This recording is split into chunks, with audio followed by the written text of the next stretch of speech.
आपल्याला पण लोक सांगायचे की घरामध्ये कालीचा फोटो नसावा, घरामध्ये कालीचा फोटो ठेवू नका, मूर्ती ठेवू नका.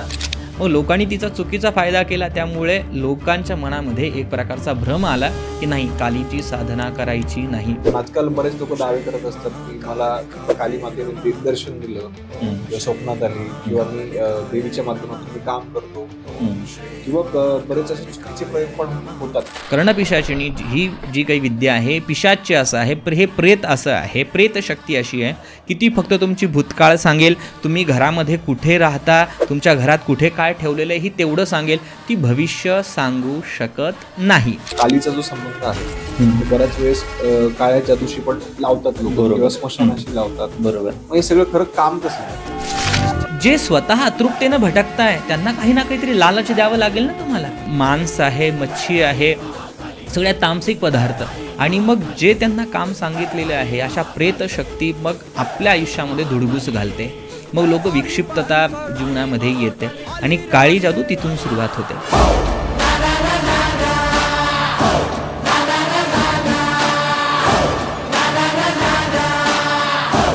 दोन लोकांचं नुकसान त्यामध्ये होतं, ते एकमेकांशी बोलत नाही, भांडण होत राहतं. हा विद्वेषण प्रयोग आहे. उच्चाटन हा प्रयोग अशासाठी आहे की माणसाचं मन एकदम खिन्न झालं पाहिजे. ही तंत्रातील सगळ्यात नीच पातळी आहे. ठीक आहे. हे सर्व काही प्रयोग नाथपंथातले आहे, शाबर प्रयोगातले आहे. तेव्हा सक्सेस होतील जेव्हा तुमचा पक्ष हा योग्य असेल. चुकीसाठी हे प्रयोग कधीच वापरल्या जात नाही. आपल्या सगळ्यांना योगेश पाटीलचा नमस्कार. आपल्या सगळ्यांचं स्वागत आहे 10 पट मोठी स्वप्न पाहणाऱ्या नव्या महाराष्ट्राच्या सगळ्यात इन्स्पिरेशनल पॉडकास्टमध्ये, ज्याचं नाव आहे श्रीमंत स्टुडिओ प्रस्तुत श्रीमंत व्हा विथ योगेश पाटील. तर मंडळी, आजचा जो आपला पॉडकास्ट आहे तो खरंच खूप जास्त स्पेशल आहे, कारण आपण आज पुन्हा एकदा तुमचे जे काही स्पेशल गेस्ट आहेत मयुरेश विस्पुतेजी यांना आपण पुन्हा एकदा इन्व्हाइट केलेला आहे. आणि आता नवरात्रीचा काळ सुरू होणार आहे, तर त्यासाठी आजचा हा स्पेशल पॉडकास्ट असणार आहे. तर आजचा जो पॉडकास्ट आहे त्याचा जो टॉपिक आहे तो आपण मयुरेशजी यांच्याकडनं जाणून घेऊया. आणि मी आता तुमचा टाइमपास करत नाही, आपण डायरेक्टली आजच्या पॉडकास्टला स्टार्ट करूयात. कारण आजचा जो पॉडकास्ट असणार आहे तो आजपर्यंत मयुरेशजी यांच्यासोबत आपण जेवढे काही पॉडकास्ट केलेले आहेत त्याच्यातला सगळ्यात इंटरेस्टिंग पॉडकास्ट असणार आहे. आज खूप मोठे मोठे धमाके होणार आहेत, अनेक गैरसमज तुमच्या सगळ्यांसमोर येणार आहेत. तर आता मी टाइम वेस्ट करत नाही, आपण डायरेक्टली स्टार्ट करूयात. परंतु त्याआधी आपलं जे काही चॅनल आहे श्रीमंत स्टुडिओ त्याला आत्ताच सबस्क्राईब करून ठेवा, कारण तुमच्यासाठी हा सगळा कॉन्टेंट आणण्यासाठी आम्ही खूप जास्त मेहनत घेत असतो आणि एवढीच फक्त तुमची एक हेल्प आम्हाला हवी आहे. तर मयुरेशजी, तुमचं श्रीमंत व्हा या महाराष्ट्रातील सगळ्यात इन्स्पिरेशनल पॉडकास्टमध्ये स्वागत आहे. धन्यवाद. श्री मात्रे नमः. जय श्री कृष्ण. येस. तर आजचा जो टॉपिक असणार आहे तो काय असणार आहे? आजचा जो टॉपिक आहे आपला मुख्य तो आहे भगवती महाकालिकेची उपासना. आणि आतापर्यंतचे आपले जे काही पॉडकास्ट झाले, दशमहाविद्या असतील, मंत्र, तंत्र, यंत्रावरचा पॉडकास्ट झाला असेल, कामाख्यावरती पॉडकास्ट झाला असेल, वेगळे जितकेही पॉडकास्ट झाले, तर तंत्रामध्ये काय होतं की जेव्हा तुम्ही एखादी विषय बोलता त्याला वेगवेगळ्या मर्यादा येतात. आम्हालासुद्धा बऱ्याच मर्यादा आहेत. आज समाज माध्यमामध्ये कोण कुठे कसा तो व्हिडिओ ऐकणार, बघणार, प्रत्येकाची मानसिकता वेगळी असू शकते. त्यामुळे मर्यादाचं पालन करणं आपलं काम आहे. पण महाकालीचं जे रूप आहे ही दिगंबरा आहे. दिग म्हणजे दिशा आणि अंबर म्हणजे जिचं शरीरावरचं जे वस्त्रच आकाश आहे किंवा दिशा आहे, अशी ती दिगंबरा आहे. मग तिच्यावरती बोलताना कोणता आला पडदा? म्हणून आज आपण तंत्रातील जेही रहस्य आहे, जेवढं मला माझ्या गुरूंकडनं मिळालं ते सगळं काही रहस्य आज आपण सांगण्याचा प्रयत्न करूया. चालेल ना? तर सुरुवात आपण जसं मी आधी पण सांगितलं की स्वरूपापासून करूयात. बरोबर. एकदा स्वरूप समजून घेऊ, बरोबर, हळूहळू पुढे जाऊयात. पण आजचा आपला संवाद सुरू करण्या अगोदर हे जे काही ज्ञान आहे ते वंदनीय आमच्या संपूर्ण गुरुमंडळाला मी समर्पित करतो. त्यांच्याकडनं मला मिळालं, त्यांना नमस्कार करून आणि जगदंबेचं ध्यान करून आपण आपला संवाद सुरू करूया. ओम श्रुती स्मृती पुराणानाम आलयम करुणालयम नमः भगवत्पादं शंकरं लोकशंकरं शंकरं शंकराचार्यं केशवं बादरायणं सूत्रभाष्यं कृतं वन्दे भगवन्तौ पुनः पुनः. ओम खड्गं चक्रगदेषु चापपरिगान् शूलं भुषुण्डीं शिरः शङ्खं सन्धदतीं करे स्त्रिनयनां सर्वाङ्गभूषावृतां नीलाश्मदुतिमास्य पाददशकां सेवे महाकालिकां यामस्तौस्तपिते हरौ कमलजौ हन्तुं मधुं कैटभं नमश्चण्डिकायै.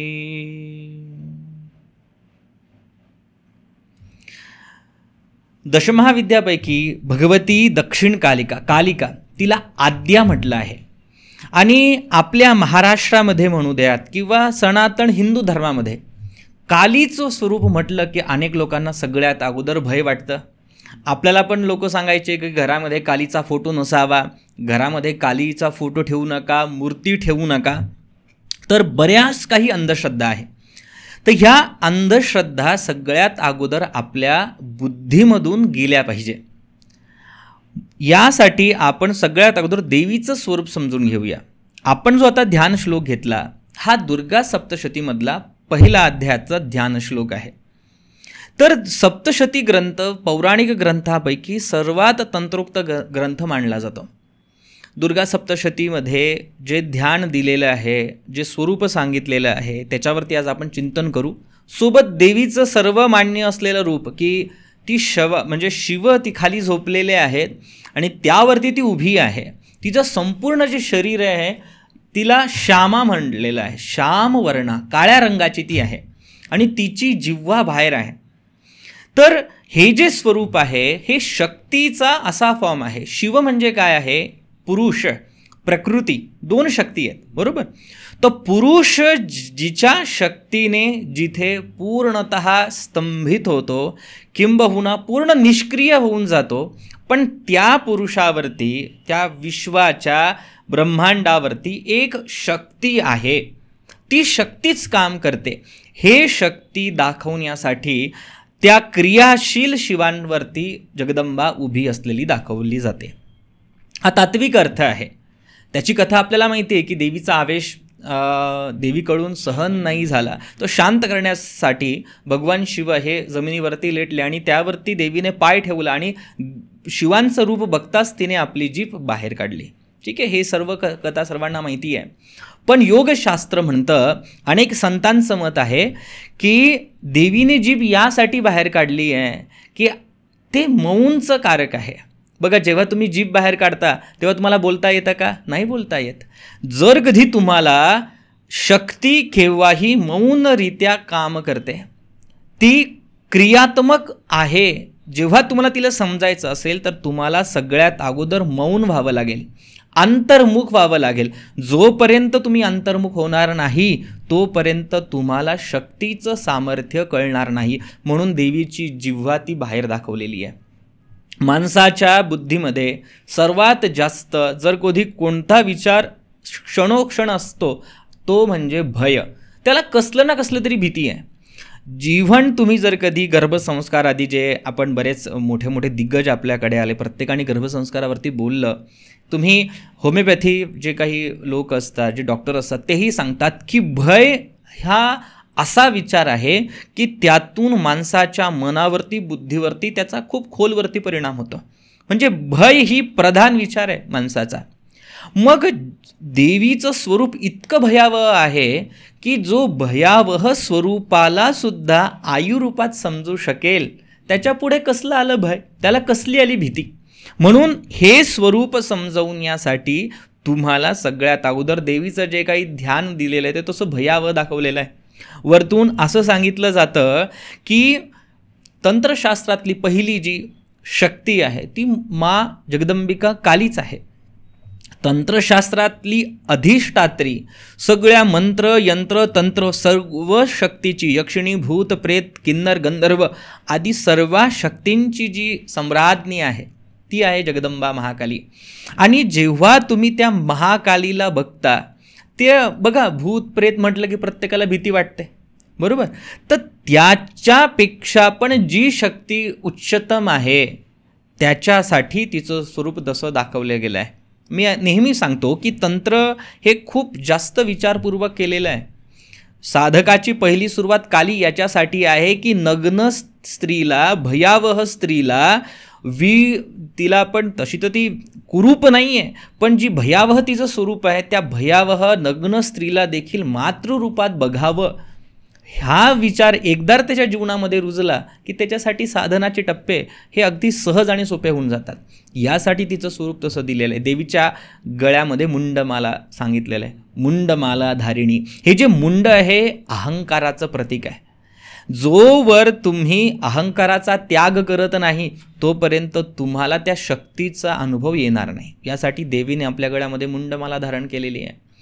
अन्य शक्तीपेक्षा देवी महाकालीच्या हातामध्ये खड्ग आहे, है ना. तुम्ही पाहिलं असेल बली पण देताना, आपण बंगाल साईडला गेलो, आपण कामाख्या साईडला गेलो, तिथे एक विशिष्ट प्रकारचं हत्यार वापरलं जातं, त्याला खड्ग म्हणतात. तर हे देवीच्या हातामध्ये ते खड्ग आहे. खड्ग हे ज्ञानाचं प्रतीक सांगितलेलं आहे. तुमच्या जीवनामध्ये जोपर्यंत तुम्हाला कोणत्या गोष्टीचं ज्ञान येत नाही, बघा ना, आज आपण काय करतोय, आज कालीविषयी अनेक लोकांना अज्ञान आहे, देवी असं आहे तसं आहे, पण ज्यावेळी तुमच्या जीवनामध्ये ज्ञान येतं, ज्ञान आल्यानंतर तुमच्या जीवनामधला अहंकार दूर होतो, तुमच्या जीवनातला अंधकार दूर होतो आणि मग खरा प्रकाश तुमच्या आयुष्यात येतो. हे सांगण्यासाठी देवीच्या हातामध्ये खड्ग आहे. हे तात्विक आहे आणि हे आतापासून नाही आहे, याला खूप मोठे रेफरन्स आहे, त्यावरती आपण आणखी पुढे चर्चा करूया. चालेल ना. आता मला सांगा की जसं तुम्ही बोलता बोलता म्हटले होते की लोक घाबरतात देवीची पूजा घरात करायला किंवा नुसता फोटो जरी ठेवला तरी लोक घाबरतात. मग असं का होत गेलं? ज्या काही संकल्पना आहे ह्या अनेक काही चुकीच्या लोकांनी समाजामध्ये पसरवल्या, त्यामुळे लोक घाबरतात. मला असं सगळ्यांना असं वाटतं की महाराष्ट्र असू देत किंवा भारतामध्ये असू देत, भारताच्या कोणत्याही कोपऱ्यामध्ये असलेला आपला हिंदू बांधव, याच्या कुळामध्ये पहिल्यापासून कोणताही व्यक्ती असो, जो ज्याही कुळात असेल त्या कुळामध्ये शक्ती उपासना, दुर्गा पूजा, चंडिका उपासना, चामुंडा उपासना ही सांगितलेलीच आहे. तुम्ही राजस्थान जा, तुम्ही महाराष्ट्रात या, तिथे शौर्यतेचं प्रतीक आहे. भवानीचं पण स्वरूप पाहिलं ना तुम्ही, भवानी पण काय करते, महिषासुराला मारते. तिथे वीरभावात देवीची पूजा आहे, म्हणजे वीरता आपल्या समाजाने सोडलेली नाही. शक्तिपूजा आपल्या समाजात होती, पहिल्यापासूनच होती आणि बऱ्याच लोकांची कुलदेवता ही महाकाली असते. पण आपल्याला काय, अनेक लोकांनी जो काही टप्पा होता जेव्हा बॉलिवूड आलं, किंवा जसं मी नेहमी म्हणतो की फक्त आक्रमण आपल्या मंदिरांवरती नाही होत, आपल्या विचारांवरती पण होतात. तर जेव्हा विदेशी लोकांचं अध्ययन आपल्या तंत्रावरती विशेष सुरू झालं, त्यावेळी त्यांनी जरा विशिष्ट पद्धतीने देवीला समजून घेतलं. त्यांच्या माइंडमध्ये म्हणजे सगळ्या भूताप्रेताची देवी म्हणजे काली, आणि तोच मेसेज आपल्या बॉलिवूडसारख्या लोकांनी तो सगळा प्रसार केला की बली देताना एखादी चुकीचा व्हिलन दाखवणार, तो बली देतो आहे, कालीची पूजा करतो आहे, काहीतरी चुकीचं होतं आहे. हा जो काही सगळा प्रकार घडला आहे, ह्या सगळ्या ज्या काही आपल्यासमोर प्रसार माध्यमांनी चुकीचा अर्थ तसा ठेवला, पण मूळ अर्थ तसा नाही. अगदी वेदादी काळापासून महाकालीची उपासना आहे. जर कधी तुम्ही ऋग्वेद पाहिलं तर ऋग्वेदामध्ये रात्री सूक्त आहे. रात्री सूक्त हे जगदंबिका महाकालीला रिप्रेझेंट करतं, तिच्यासाठी दिलेलं आहे. देवी उपनिषद, त्रिपुरा उपनिषदामध्ये सुद्धा कालीचं तत्त्व सांगितलेलं आहे. कालीचा जो वेळ आहे तो रात्री 12 ते मध्यरात्री 3 वाजेपर्यंतचा वेळ कालीचा सांगितलेला आहे. देवीला निद्रा रूपात देवीचं साधना केली जाते. दुर्गा सप्तशतीमधला पहिला जो अध्याय आहे त्यामध्ये ब्रह्मानी महाकालीची साधना म्हणजे महाकालीचं स्तोत्र उच्चारलेलं आहे. त्याला तंत्रोक्त रात्री सूक्त स्तोत्र म्हणतात. तर त्यामध्ये महाकालीचं रूप दाखवलेलं आहे. तर आपण जेव्हा तो जो टाईम असतो 12 ते 3 हा माणसाचा निद्रा अवस्थेचा काल असतो, आणि हे निद्राच म्हणजे काय, हीच आहे जगदंबिका. ठीक आहे ना. जोपर्यंत तुम्हाला त्या निद्रा अवस्था अशी असते की त्या ठिकाणी माणूस हा म्हणजे जन्म जरी त्याचा असला, तो जिवंत जरी असला तरी तो सूक्ष्म अवस्थेत, मृत अवस्थेत असतो, फक्त तो स्वप्न अवस्थेत बघत असतो. ही अवस्थाच म्हणजे कालीची अवस्था आहे. आणि सृष्टी देखील प्रत्येक महाविद्येचे काही विशिष्ट अंक आहेत, ठीक आहे, पण देवी महाकालीचा अंक हा 0 आहे. देवीला रंग कोणता आहे, काळा, पण काळा वस्त्र आज धारण केलेला आहे. की ज्या ठिकाणी ज्याही गोष्टी उत्पन्न होणार आहे त्या शेवटी लयाला जाणार आहे, शेवटी त्या शून्यामध्ये जाणार आहे. म्हणून देवीला काळा रंग प्रिय आहे, देवीला काळं दाखवलं गेलं आहे. कोणतेही रंग तुम्ही सृष्टीतले घ्या, एकत्र करा, काय होणार आहे? काळच होणार आहे. म्हणून श्यामवर्ण याच्यासाठी दाखवलेलं आहे की सृष्टीतून जेही काही उत्पन्न होणार आहे ते शेवटी कशाला जाणार आहे? लयाला जाणार आहे. नथिंग इज परमनंट, त्याचं लय होणारच आहे. आणि हे सांगण्यासाठी देवीला श्यामवर्ण दाखवलं गेलं आहे.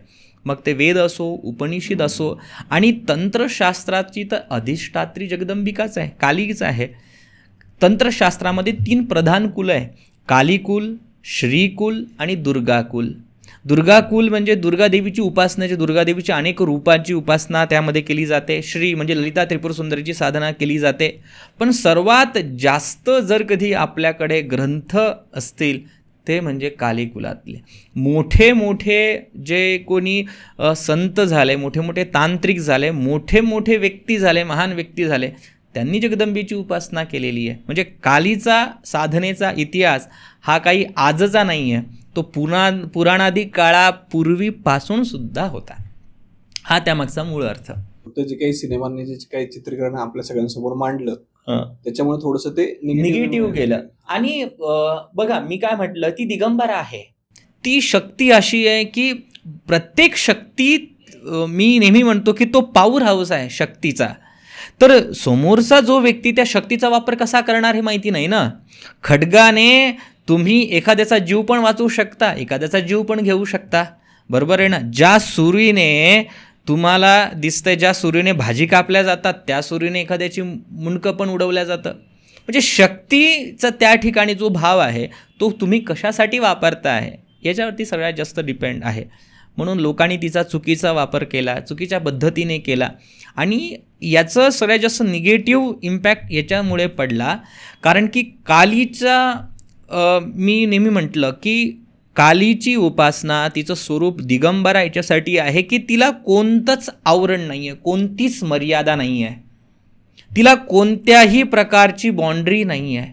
जेव्हा तुम्ही साधना करता त्यावेळी तुम्हाला ती शक्ती संपन्न लगेच करते. काळावरती तिचा महिमा आहे ना, ती काळाला सुद्धा जिने खाली जमिनीखाली गाडलं अशी ती जगदंबिका आहे. मग जेव्हा तुम्ही अशा शक्तीचा फॉर्म तुम्ही तिची साधना करता तर तुम्हाला शक्ती येणारच आहे. आणि जेव्हा ती शक्ती आली त्याचा कोणी चांगला फायदा करेलच असं नाही ना. मग लोकांनी तिचा चुकीचा फायदा केला, त्यामुळे लोकांच्या मनामध्ये एक प्रकारचा भ्रम आला की नाही, कालीची साधना करायची नाही. पण तसं नाही आहे. कालीच्या साधनेविना तुम्ही पुढे जाऊ शकत नाही. आणि आपणही अजाणतेने का होईना तिची साधना करतो. ऋग्वेदातलं जे दुर्गा सूक्त आहे हे कालीला समर्पित आहे. दुर्गा सप्तशतीतला 8वा अध्याय हा सुद्धा कालीला समर्पित आहे. तिने चंड आणि मुंड दानवांचा संहार केला म्हणून तिचं नाव चामुंडा पडलं. म्हणून आपण तिची साधना करतोच आहे. महाराणा प्रतापांनी सुद्धा महाकालीची साधना केली. छत्रपती शिवाजी महाराजांनी पण देवीची उपासना केली. हंबीरराव मोहिते यांनी सुद्धा देवीची उपासना केली. संभाजीराजे यांनी सुद्धा देवीची उपासना केली. विवेकानंद असतील, सुभाषचंद्रजी बोस असतील, यांनी सुद्धा देवीची उपासना केली. महर्षी अरविंद यांनी सुद्धा देवीची उपासना केली. म्हणजे कोणीही मोठा जोही व्यक्ती आहे त्यांनी त्या जगदंबेची उपासना केलेली आहे. योगशास्त्रामध्ये सुद्धा देवीला कुंडलिनीचं रूप मानलं गेलेलं आहे. आता यामागचं सायन्स असं आहे की जे लोक विज्ञान मान्य करतात त्यांना माहिती असेल की आपण मिल्की वे या गॅलेक्सीमध्ये आपण राहतो, म्हणजे आपण त्या गॅलेक्सीमध्ये आपण आहोत. पण सायंटिस्ट जे आहे, वैज्ञानिकांचं असं मत आहे की यापेक्षा अनेको गॅलेक्सी आहे, बरोबर. आणि अशी एक गॅलेक्सी आहे की त्या गॅलेक्सीमधून ह्या सगळ्या गॅलेक्सींचा जन्म झाला आहे. विज्ञान आहे, मी दुसरं काही नाही सांगत आहे. तर त्यातली एक जी गॅलेक्सी आहे तिचं नाव आहे पेरिमॉर्डियल नावाची ही जी गॅलेक्सी आहे, वैज्ञानिक लोकांचं म्हणणं आहे की यातूनच सगळ्या गॅलेक्सीचा जन्म झाला. आणि याचा जो अर्थ होतो तो आहे पॅरिमॉर्डियल म्हणजे सुरुवात, आद्य, जिच्यापासून सुरुवात झाली ती. आणि जगदंबिकेचं नाव आहे आद्या. म्हणजे हे सायन्स आहे, ज्याच्यातून सृष्टी उत्पन्न झाली आहे तीच काली आहे. आता तिला तुम्ही कसा फॉर्म देता हा आपला प्रत्येकाचा वैयक्तिक हा आपला विषय आहे. जे लोक वैज्ञानिक कारणं शोधत असतील, प्रत्येकाला माहिती असेल की आपल्या शरीरामध्ये एक प्रकारची विद्युत ऊर्जा आहे, इलेक्ट्रिसिटी आपल्या शरीरामध्ये आहे. एक आजार आहे GBS प्रकारचा, ज्या लोकांना होतो त्यांच्यामध्ये तो प्रकार आढळतो. जेव्हा तुम्ही महाकालीची उपासना करता तेव्हा तो जो विद्युत प्रवाह आहे, इलेक्ट्रिसिटी, तुमच्या बॉडीतली जी विद्युत ऊर्जा आहे तिचा प्रवाह प्रत्येक नाड्यांमध्ये होतो आणि तेव्हाच तुमची कुंडलिनीचा वेग हा वर उठतो.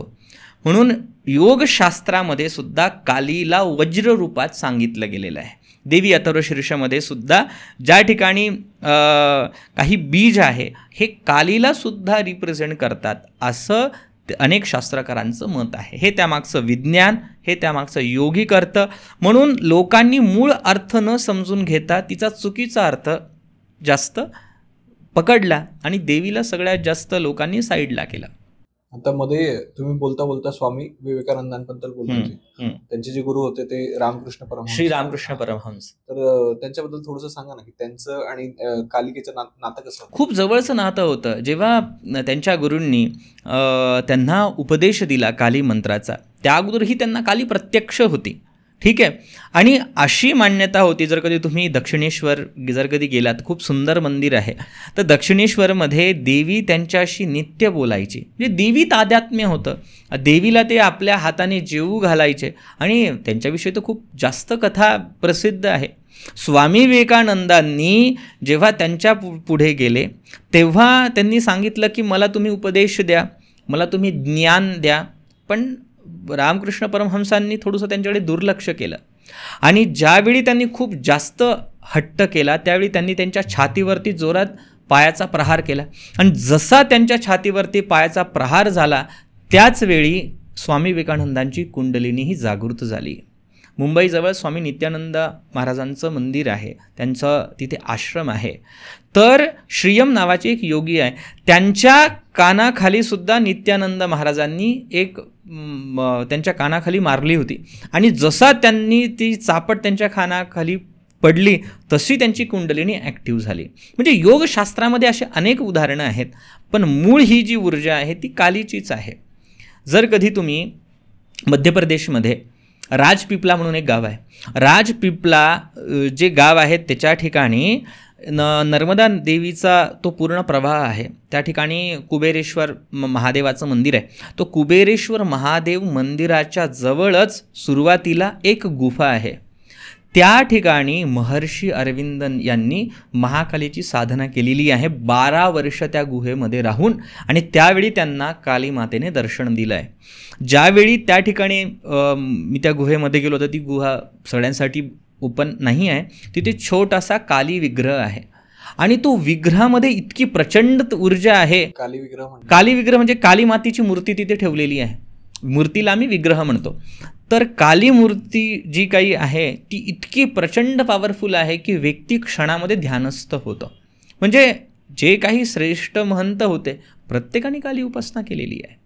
पण मग हे झालं समजा जे लोक श्रेष्ठ आहेत त्यांच्याबद्दल, पण आजकाल बरेच लोक दावे करत असतात की मला काली मातेने दर्शन दिलं किंवा स्वप्नात आली किंवा मी देवीच्या माध्यमातून मी काम करतो किंवा बरेच असे चुकीचे प्रयोग पण होतात. बरोबर. देवी कालीच्या नावाखाली. तर मग त्याच्याबद्दल काय सांग? नाही, हा सगळ्यात महत्त्वाचं मला असं म्हणणं आहे की हा सगळा बुद्धिभ्रम आहे. देवीचं दर्शन ठीक आहे, काही पुण्यवान लोकांना त्याचं फल प्राप्त होत असेल, दर्शन प्राप्त होत असेल, त्यांची साधना असेल, पूर्वजन्माची साधना असेल, तो भाग वेगळा. पण जगदंबा ही प्रकाश रूपात आहे. मी तुम्हाला म्हटलं होतं की 1000 सूर्य जेव्हा प्रकट होतात, जेव्हा तुम्ही सूर्याकडे एकटक बघता, ठीक आहे, एकटक बघितल्यानंतर तुम्ही जेव्हा घरात येता तेव्हा काय होतं, डोळ्याला अंधारी येते. तर डोळ्याला अंधारी आल्यानंतर तुम्हाला सगळं काळं काळं दिसतं. मग ही काली जगदंबा तिचं स्वरूप असं आहे की जेव्हा ती प्रकट होते तुमच्या ज्ञानचक्षुला सुद्धा अंधारा येतो, म्हणून ती काळी तशी दिसते. तर जी ज्ञानचक्षुने पण जी दिसू शकत नाही ती उघड्या डोळ्याने कशी दिसेल, है ना. आणि ज्यांना तिचं दर्शन झालेलं आहे तो व्यक्ती ध्यानाच्या परमावस्थेत ओलांडलेला असेल. तो जगजाहीरपणा कशाला सांगेल, जिसने पाया उसने छुपाया. हा नियम आहे. हा काही भक्ती आहे. बघा, काली एक नाही 1000 प्रकारच्या काली आहे. ठीक आहे, माझं जर कधी नातं मोठ्या पंतप्रधानाशी असेल, मी त्यांच्याशी माझं कनेक्शन असेल, ते माझ्याशी जास्त बोलू शकत नसेल, तर लोकांना काय होतं, याची खूप मोठी ओळख आहे, ह्या पंतप्रधानाच्या जवळचं आहे, तर जे काही गावातले आमदार असतील, सरपंच असतील, ते मला मदत करतील की याची पोच वरपर्यंत आहे. तर मला असं वाटतं, जे लोक कालीची उपासना करत असतील, ज्या लोकांना अशा अनुभव येत असतील, तर कालीचे जे काही योगिनी शक्ती आहे ते त्यांना मदत करते. आणि देवामध्ये तर भिन्नता नाही आहे ना, तुम्ही ज्या रूपामध्ये त्याला भजता, मग त्या योगिनी शक्ती, ज्या यक्षिणी शक्ती, त्या तुम्हाला त्या रूपामध्ये प्रकट होता आणि तुमचं काम करता. भलेही त्याच्यामध्ये कालीचं त्याच्यामध्ये काही रस नाही, पण तुम्हाला त्याचे अनुभव तसेही येतात. हा त्यामागचा अर्थ आहे. आता तुम्ही योगिनीबद्दल बोललात, यक्षिणीबद्दल बोललात, आणि मला वाटतं कर्णपिशाचिनी असं पण असतं वाटतं काहीतरी. ते काय असतं एक्झॅक्टली? डामर तंत्रामध्ये, उड्डिश तंत्रामध्ये, अनेक तंत्रामध्ये शेवटी पिशाचिनी आहे. ठीक आहे, पिशाचिनीची नावच तिचं पिशाच्य आहे. यामध्ये अशी सिद्धी आहे की ती 2 पद्धतीने तिची साधना होते. सात्विक पद्धतीने होते आणि एक वाममार्गाने पण होते. वाममार्ग म्हणजे काय? कोणतीही शुद्धी अशुद्धीचे नियम न वापरणे. आपण आघोर तंत्र खूप वेगळं आहे. हा एक वाममार्गामध्ये कसं आहे, जेव्हा तुम्हाला तिची साधना वाममार्गाने करायचं असेल, तुम्हाला असेल, तुम्ही काही टॉयलेटला गेलात, बाथरूमला गेलात, तर तुम्हाला आपल्याला शुद्धी सांगितली जाते. पण तिथे तसं नाही आहे. त्या लोकांना जिवंतपणी नरक खावं लागतं, ते प्राशन करावं लागतं, तेव्हा ती सिद्ध होते. जेव्हा कर्णपिशाचिनीवाला, आज बरेच लोक म्हणतात यांना कर्णपिशाचिनी साधना यांनी सिद्ध केलेलं आहे, हा सर्व मूर्खपणा आहे. कर्णपिशाचिनी मी ज्या व्यक्तीला पाहिलं होतं, ज्या माणसाने कर्णपिशाचिनी सिद्धी केलेली होती, एक साधू होते, त्यांचा मला दर्शनाचा योग आला. जेव्हा मी साधना करत असताना अनेक ठिकाणी फिरत होतो, नर्मदेच्या काही ठिकाणी फिरत होतो, तर त्या ठिकाणी मला एका संतांचं दर्शन झालं. त्या महाराजांनी, जेव्हा मी त्यांच्यापर्यंत गेलो, त्यांनी त्यांच्या आश्रमाच्या बाहेर, म्हणजे जो मोठा आश्रम होता, एका साईडला आश्रमाच्या बाहेर त्यांची कुटी होती आणि आश्रमाच्या थोडंसं दूरवरती मारुतीरायाचं मंदिर होतं. त्यांच्यासमोर तुम्ही गेलात की ते सर्व काही पूर्ण, म्हणजे सगळं काही सत्य सांगायचे, तुमच्या आयुष्यात काय घडलं, काय नाही घडलं. पण त्यांनी एवढी सगळी त्यांची दान धर्म त्यांना लोकांनी केलं, पण त्यांनी आत्तापर्यंत, जेव्हा ते तर शिव झाले, पण त्यांनी कधीही त्या मारुतीच्या मंदिराची पायरी चढली नाही. जेव्हा मी त्यांना त्याचं रहस्य विचारलं की बाबा असं का आहे, तेव्हा त्यांनी सांगितलं की पिशाच सिद्धी आहे, त्यामुळे आम्ही कधी मंदिरात जाऊ शकत नाही, आम्ही जाऊच शकत नाही, आम्हाला त्याच्यातून मुक्तीचा मार्ग नाही आहे. म्हणून ही जी साधना आहे ही इतक्या सहजरित्या सिद्ध होत नाही, आणि ज्यांना झाली आहे त्यांना त्याची खूप जास्त किंमत मोजावी लागते, किंबहुना त्याचे खूप जास्त फायदे पण नाही आहेत. ती फक्त भूतकाळ सांगेल. कर्णपिशाचिनी ही जी काही विद्या आहे, पिशाच्य असं आहे, हे प्रेत असं आहे, प्रेतशक्ती अशी आहे की ती फक्त तुमची भूतकाळ सांगेल. तुम्ही घरामध्ये कुठे राहता, तुमच्या घरात कुठे काय ठेवलेलं आहे, ही तेवढं सांगेल. ती भविष्य सांगू शकत नाही.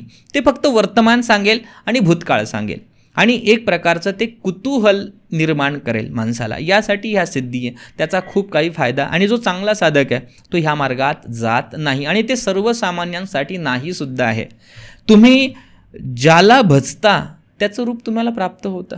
तुम्ही जिवंतपणी जर कधी एखाद्या प्रेताला, पिशाच्याला भजताय, शेवटी तुमचं काय होणार आहे? तुम्ही पिशाचच होणार आहे ना.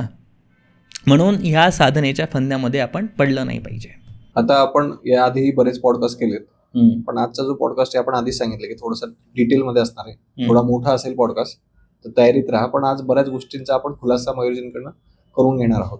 तर सगळ्यात आधी मला तर हे सांगा की कालीचा जो संबंध आहे तो बऱ्याच वेळेस काळ्या जादूशी पण लावतात लोक, किंवा स्मशानाशी लावतात. बरोबर. मग हे सगळं खरं काम कसं करतं? खूप सुंदर प्रश्न विचारला, आणि ह्या उत्तराने अनेक लोक सहमत असतील नसतील याचा मी विचार करत नाही, पण समजून घ्या. सगळ्यात अगोदर मी स्मशानावरती बोलतो. सगळ्यात परमपवित्र स्मशान आहे, पवित्र आहे, ते चुकीचं नाही. हां, या ठिकाणी एक वेगळा भाग आहे. शास्त्रीयदृष्ट्या शास्त्र असंही सांगतं की स्मशानाजवळ घर नसावं, कारण की ते वैराग्याचं प्रतीक आहे. ठीक आहे, तो भाग वेगळा, वास्तुशास्त्राचा ती कन्सेप्ट वेगळी आहे. पण सगळ्यात पवित्र काही असेल तर स्मशान आहे. का पवित्र आहे? स्मशानामध्ये जेव्हा एखादी प्रेत जातं, स्मशानामध्ये महाकाल आणि महाकाली या दोघी देवतेची सत्ता आहे. महाकाल म्हणजे शेवटी त्या व्यक्तीचा टाईम संपला ना, त्या व्यक्तीचा काळ, त्याच्यावरती काळाने आघात केला, त्याचा काळ संपला. पण जेव्हा तो स्मशानामध्ये येतो त्याला अग्निदाह संस्कार दिला जातो. एकदा का त्याला अग्निदाह संस्कार दिला तर त्याचा जो मुक्तीचा मार्ग आहे हा मोकळा होतो. नंतर आपल्या धर्मामध्ये पिंडदान 13वं आदी 10वं ह्या सगळ्या काही पूर्ण वैदिक विधी दिलेल्या आहे श्राद्धाच्या आधी, ते करून त्या व्यक्तीला मुक्ती भेटते. याचं मेन सेंटर काय आहे?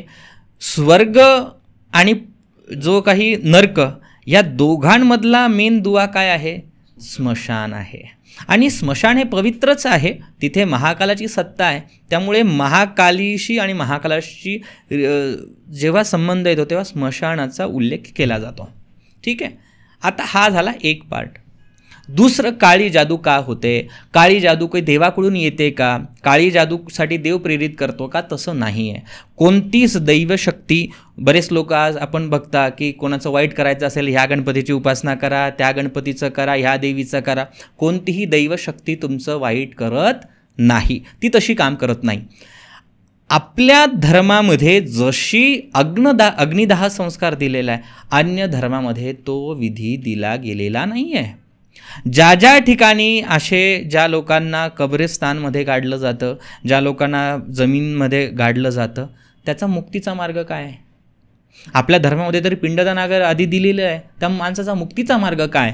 त्या लोकांचा मुक्तीचा मार्ग नाही. मग असे जे काही प्रेत आहे, जेव्हा तुम्ही बरेच लोक म्हणतात की नाही तंत्रामध्ये काळी जादू वगैरे सांगितली जाते, नाही, तंत्रामध्ये त्या गोष्टी सांगितल्या जात नाही, ते वेगळ्या याच्यामध्ये सांगितलं जातं.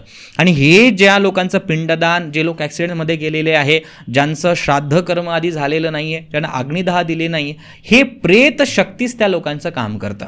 मग काय करणार? विशिष्ट व्यक्तीला जी काही शक्ती असेल तिला बोलवलं जातं, तिला काही ना काहीतरी बळी दिला जातो. बळी म्हणजे कोंबडं बकरं नाही म्हणत आहे मी, बळीचा अर्थ असा होतो सॅक्रिफाईस. काही ना काहीतरी नैवेद्य दिलं जातं. मग नैवेद्यामध्ये काय आहे? मांस आहे, मच्छी आहे, सगळ्या तामसिक पदार्थ. जे स्वतः अतृप्तेनं भटकताय त्यांना काही ना काहीतरी लालच द्यावं लागेल ना तुम्हाला. मग हे लोक काय करतात? अशा पद्धतीने त्यांना ते ऑफर करतात. आणि मग जे त्यांना काम सांगितलेले आहे, अशा प्रेतशक्ती मग आपल्या आयुष्यामध्ये धुडगूस घालते. मग लोक विक्षिप्तता जीवनामध्ये येते आणि काळी जादू तिथून सुरुवात होते. पण काली ह्या सगळ्या गोष्टीला म्हणजे कालीपासून ते येतं हे म्हणणं अत्यंत चुकीचं आहे. स्मशानातून ते येतं हे म्हणणं सुद्धा चुकीचं आहे. जे काही प्रकार घडतात ते हे बाहेरच्या ज्या काही प्रेतशक्ती आहेत त्यांच्या माध्यमातूनच हे सर्व प्रकार घडतात. ओके. पॉडकास्टमध्ये पुढे जायच्या आधी मला सगळ्यांना सांगायचं आहे की आम्ही कुठल्याही अंधश्रद्धेचे समर्थन करत नाही. फक्त जी काही रियालिटी आहे ती तुमच्या सगळ्यांसमोर यावी म्हणूनच आजचा खरं तर हा पॉडकास्ट आहे. आपण बोलत असताना विज्ञानाच्या मर्यादा आपल्याला सांभाळणं गरजेचं आहे. आणि शेवटी आपल्याला कळेल की ह्या विद्या खरंच कोण करतं. जो खरा साधक आहे तो ह्या फंद्यामध्ये पडत नाही. आणि आज बरेच आता तुमच्यापर्यंत पण अनेक लोक येतात, आमच्यापर्यंत पण लोक येतात की तंत्राच्या नावाखाली त्यांना किती लुबाडल्या गेलं, किती फसल्या गेलं. त्यामुळे लोक त्याच्यापासून सतर्क राहिले पाहिजे. तर त्या ठिकाणी नकारात्मकता केली. परंतु आजची सद्य परिस्थिती अशी आहे, तर तुम्ही हे सगळं ऐकलं असेल, तुमच्या मनामध्ये असेल की हे खरंच रिअल घडतं का? ठीक आहे. पण माझं असं म्हणणं आहे, आज तेवढे सक्षम लोक या जगात नाही. हां, काही क्वचित असतील, तो भाग वेगळा, पण आता तसे लोक नाही. आजकालचे जेही तांत्रिक आहे, जेही मांत्रिक आहे, हे सगळे यूट्यूबवाले आणि गुगल सर्चवाले तांत्रिक आहे. त्यांच्याकडे कोणत्या PDF असतील ते वाचून ते करतील, पुस्तकातून घेतलेलं ज्ञान असेल त्याच्याने ते करतील. या व्यतिरिक्त त्यांच्याकडे कोणतीही विद्या नाही. त्यामुळे ते काम करू शकत नाही. त्याला विशिष्ट परिमाणं दिलेले, विशिष्ट वस्तू दिलेल्या आहे. जोपर्यंत एखाद्यावरती मला एखादी वाईट शक्तींचा प्रयोग करायचा आहे, लोक म्हणतात आम्हाला भूत दिसतं, प्रेत दिसतं, आमच्यावरती प्रेत सोडले, असं काही होत नाही. एखाद्या प्रेताची जरी तुम्हाला साधना करायची आहे तर ते तुम्हाला 1-2 दिवस नाही, ते तुम्हाला कमीत कमी 3-3 महिने त्याची साधना तुम्हाला करावी लागते. साधना केल्यानंतर तो सिद्ध होणार आहे. एवढा वेळ लोकांकडे नाही आहे आज. त्यामुळे ते आजकाल शक्य नाही आहे, ते होत नाही. जेही होतं आहे तो तुमचा मनाचा भ्रम आणि अंधश्रद्धा. पण तरीही आपण जे काही काळ्या जादूचे वेगवेगळे प्रकार आहेत ते आपण समजून घेऊ की ठीक आहे. नेमकं ते काय आहे आणि बरोबर. कशा पद्धतीने ते काम करतं. बर सगळ्यात पहिले तर वशीकरण समजा. बर वशीकरणाची गरज का पडते लोकांना आणि कशा पद्धतीने खरंच हे केल्या जातात का? तंत्र तर पहिल्यापासून षटकर्मावरती बदनाम आहे. वशीकरण असं सहजासहजी कोणावरती केल्या जात नाही. जे लोक म्हणत असतील की आम्ही वशीकरण करतो, हे अत्यंत चुकीचं आहे आणि तसं होतसुद्धा नाही. तंत्रशास्त्र हे स्वतःला करायचं सांगितलेलं शास्त्र आहे. ते असं उधारच्या याच्यावरती काम करत नाही, कोणाकडून उसनवार करून करावं लागत नाही. हां, हे वशीकरण अशासाठी सांगितलेले आहे की ज्यावेळी तुमच्या आयुष्यामध्ये तसा टप्पा येत असेल. उदाहरणार्थ मला सांगा की एखाद्या व्यक्तीचं एखादी माणूस 4 वर्षापासून त्याच्या पत्नीसोबत राहतोय, काहीतरी विवाद त्यांचे घडले किंवा पत्नीशी त्याचा काही विवाद झाला, त्याची पत्नीच त्याच्याशी बोलत नाही आहे. अशावेळी त्या माणसाने करावं काय? अशा स्थितीमध्ये तुम्हाला वशीकरण सांगितलं आणि तेही काही क्षणासाठी, काही थोड्या काळासाठी ते सांगितलेलं आहे. तुम्हाला काही राजवशीकरण, ग्रामवशीकरण असं दिलेलं आहे. म्हणजे तुम्हाला एखादी कॉन्ट्रॅक्ट किंवा जसं पूर्वी काहीतरी फायदा होत असेल. काहीतरी फायदा ज्याच्यात समाजाचं उत्कर्ष आहे, अशा वेळी त्या गोष्टी केल्या जात होत्या. पण आता ते इतकं सहज आणि सोपं नाही आहे. का नाही आहे? कारण की पूर्वी काय होतं, पूर्वी ज्या काही वनस्पती सांगितल्या जातात, तंत्रशास्त्रामध्ये काही वनस्पती सांगितलेल्या आहे, त्या उपलब्ध असायच्या. वनस्पती तंत्र आहे. आता तर जिथे तिथे आपल्याला साधं झाडं भेटत नाही, सिमेंटाचे जंगल झाले. त्यामुळे ते वशीकरण कसं होणार? हां, काही वशीकरण आहे, पण ते कोणाला करायचं आहे? तो कोणत्या मांत्रिकाकडनं नाही करायचं आहे, ते स्वतः तुम्हाला करायचं आहे. आणि हे प्रयोग आहेत. शास्त्र, मी नेहमी म्हणतो की तंत्रशास्त्र एक प्रॅक्टिकल आहे. ते सक्सेसही होऊ शकतं, ते अनसक्सेस पण राहू शकतं. प्रयोग आहेत, त्याचं प्रमाण तुम्हाला संशोधनात्मक आहे, ते किती होतं. पण आतापर्यंत मी पाहिलं इतक्या सहजासहजी वशीकरण होत नाही. पण तरी आपण समजा नॉर्मल सगळ्यांनी बघितलं असेल की आपण बसमध्ये जातो हां किंवा बऱ्याच ठिकाणी असं लिहिलेलं असतं की संमोहन, वशीकरण हां असं करून मिळेल किंवा काय, त्यात किती तथ्य असतं? नाही, ते संपूर्णतः अंधश्रद्धा आहे. तुम्हाला उदाहरणार्थ लोक सांगतात, माझ्यापर्यंत पण येतात, नाही आम्ही काहीतरी आमचं असं मला बरेच मेसेज येतात, असं काहीतरी झालेलं आहे, आम्ही तिचं काही वस्त्र आणून देऊ का, आम्ही असं काही करून देऊ का, आम्हाला करायचं आहे. असं ते कोणातर्फे होत नाही. ते तुम्हाला स्वतःला करावं लागतं आणि ते पण बरेच वेळा करावं लागतं. त्यावेळी त्याचा तुम्हाला प्रमाण भेटतं. अनेक वेळा मी त्याचे प्रयोग करून पाहिलेत. पण शेवटी आयुष्याच्या अशा टप्प्यावरती चांगल्या लोकांनासुद्धा मी कोर्टामध्ये भांडून एकमेकांशी विलग होताना पाहिलेलं आहे. त्यामुळे ह्या गोष्टी मी स्वतःहून सांगतो, ह्या गोष्टी इतक्या सहजासहजी काम करत नाही. एखाद्याचं प्रारब्ध लिहिलेलं आहे की दोन्ही वेगळे होणार आहे, मग तुम्ही वशीकरण करा आणि काही करा, त्याला तुम्ही रोखू नाही शकत. हे सत्य आपण सगळ्यात अगोदर. आणि काय होतं, 90% जे यामध्ये फसणारे जे लोक आहे, हे सगळे प्रेम प्रकरणातले लोक आहे. ॲडिक्शन आहे, त्या माणसाचं ॲडिक्शन. ते म्हणतात ना की बुद्धीवरती ते भूत सवार होणं, आम्हाला तोच पाहिजे. प्रेम ही एक वेगळी बाजू आहे आणि हे ज्या गोष्टी करता हा हट्ट असतो आणि ह्या हट्टामुळे लोकांना येणं प्रकारेनं काही करा, वशीकरण करा, तीच मुलगी पाहिजे, तोच मुलगा पाहिजे, तोच भेटला पाहिजे. या हट्टातून माणूस स्वतःचं नुकसान करून घेतो. त्यामुळे सगळ्यात अगोदर तुम्हाला पेशन्स स्वतःवरती ठेवलं पाहिजे. जो वशीकरण करणार आहे त्याचीच बायको त्याच्याशी बोलत नाही, मग काय करणार? तर या अंधश्रद्धेपासून आपण वाचलं पाहिजे. बरोबर आहे ना, की जे सांगतात की आम्ही वशीकरण करून देऊ तेच कुठेतरी झोपडीत, कुठेतरी काय नाही कोपऱ्यात राहत असतात. नाही, ते सगळं अंधश्रद्धा, त्यात फसलं नाही पाहिजे. ओके. त्याच्यानंतर मी एक शब्द ऐकलेला आहे की इंद्रजाल. बर. ते काय असतं एक्झॅक्टली? इंद्रजाल कौतुकम म्हणून एक ग्रंथ आहे. त्याच्यामध्ये लोककुतूहल सांगितलेलं आहे. वास्तविक पाहता त्याच्यामध्ये दत्तात्रय महाराजांचा तो संवाद आहे. काही वनस्पतींचा काही प्रकार आहे. जसं आँख में चोली, जसा एक भ्रम तयार करतात ना, इल्युजन तयार करतात. आजसुद्धा मी आपण बघतो की माणूस दिल्लीला असतो पण मुंबईला त्याचं ते लेझर दिसतं, तो तिथे प्रेझेंट नसतो, पण ते तसा भ्रम तसा केला जातो. तर हे इल्युजनच्या काही विधी दिलेल्या आहे. ॲज अ इल्युजन आहे, फक्त डोळ्याला तसा भ्रम तयार करणं, पण ते वास्तविकता, ते सत्य नसतं. तुम्ही गारुडी विद्या पाहिली असेल, आपण लहानपणी खेळत असताना काहीतरी ते लोक करायचे, काहीतरी जादू. तर हे फक्त भ्रम आहे, ते सत्य राहत नाही. इंद्रजाल कौतुकम जे काही विधी दिले गेलेले आहे ते थोडेसे अघोर प्रकारामध्ये मोडतात, थोडेसे विचित्र प्रकारामध्ये मोडतात. पण यामध्ये करणारा आणि ते बघणारा किंवा एक थोडासा समूहापुरताच त्यालाच त्या गोष्टी दिसतात, अन्य ठिकाणी त्या गोष्टी दिसत नाही. आणि किती काळापर्यंत ही मर्यादित असतं? समजा 15 ते 20 मिनटं, या पलीकडे जास्त त्याचा काळ राहत नाही. खूप लोकांना मी भेटलो या संदर्भात, खूप लोकांना मी 10 वर्षापासून बघतो आहे. जास्तीत जास्त त्याचा प्रभाव 10 ते 20 मिनटं राहतो, याच्या पलीकडे त्याचा प्रभाव राहत नाही. आता वशीकरण झालं, संमोहन झालं, त्याच्यानंतर इंद्रजाल झालं, आता विद्वेषण. खूप चांगला प्रश्न आहे. विद्वेषण म्हणजे 2 लोकांमध्ये भांडण लावणं. ठीक आहे. मुख्यतः हा जो प्रयोग आहेत हे अनेक लोक करतात आणि हे थोडंसं चुकीच्या पद्धतीने लोक करत चालले आहेत. पण विद्वेषण असे काहीतरी वनस्पती आणतात, काहीतरी प्रयोग करतात जेणेकरून 2 लोकांमध्ये मतभेद होतात, 2 लोकांचं नुकसान त्यामध्ये होतं, ते एकमेकांशी बोलत नाही, भांडण होत राहतं. हा विद्वेषण प्रयोग आहे, पण तो इतक्या सहजासहजी केल्या जात नाही.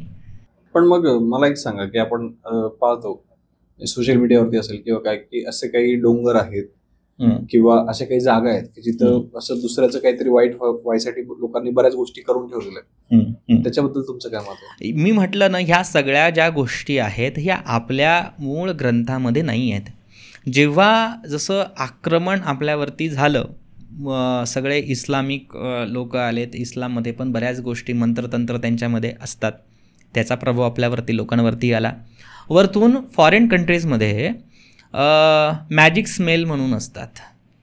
हे असे प्रकार आहेत की माणसाला आकर्षित करण्यासाठी काही गोष्टी केल्या जातात. आज नेटवरती तुम्हाला अवेलेबल आहेत ते कॅन्डल मॅजिक, काय बरेचसे काहीतरी सगळे प्रकार करतात. तर हे सगळे प्रकार तिथून आलेले आहेत, ते आपल्याकडे ते आलेले नाहीत. पूर्वी कुठे फोटो होते? आज तुम्ही काही ठिकाणी बघतात लोकांचा फोटो टाकून ते खिळे ठोकतात, काय करतात. पूर्वी फोटो होते का? नाही. ते आपल्या धर्मातून ते आलेलं नाही आहे, ते अन्य धर्मीयाकडून आलेलं आहे. आणि ते किती काम करतं हा माणसाच्या बुद्धीचा प्रकार आहे. मला असं वाटतं ज्या माणसाची बुद्धी विज्ञानवादी असेल त्या माणसावरती या कोणत्याही गोष्टीचा परिणाम होणार नाही. जो सात्विक साधक असेल, ज्याला आपल्या इष्टदेवतेवरती प्रचंड श्रद्धा असेल, त्या देवतेवरती असं काहीही त्या माणसावरती असं काहीही होत नाही. पण मग तरी अनेक लोकांचं असं म्हणणं असतं. आता आपण पहिला जो पॉडकास्ट केला होता त्याच्यानंतर अनेक लोकांचे कमेंट्स आल्या, मला अनेक लोकांचे मेसेज आले, तुम्हालाही आले की आमच्यावरती कोणतरी काळी जादू केली आहे, कोणीतरी आमच्या नुकसान होतंय आमचं सारखं सारखं, किंवा आमच्या घरात खुशी राहत नाही, लोकांची भांडणं होत आहेत, आजार पण येतंय.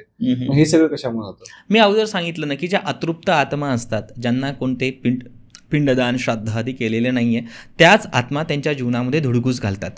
आणि जसं दुसऱ्याने न करता कदाचित स्वतःचे जे पितृ असतील त्यांच्या पित्रांमुळे सुद्धा होतात. वरतून बघा ना, आज सर्व दूर, आज आपण पुण्याचा जरी विचार केला, प्रत्येक ठिकाणी लोकांची वस्ती वाढत चाललेली आहे. प्रत्येक ठिकाणी काही ना काहीतरी कोणाची तरी हत्या होते, कोणीतरी मरतंय, काहीतरी घडतंय.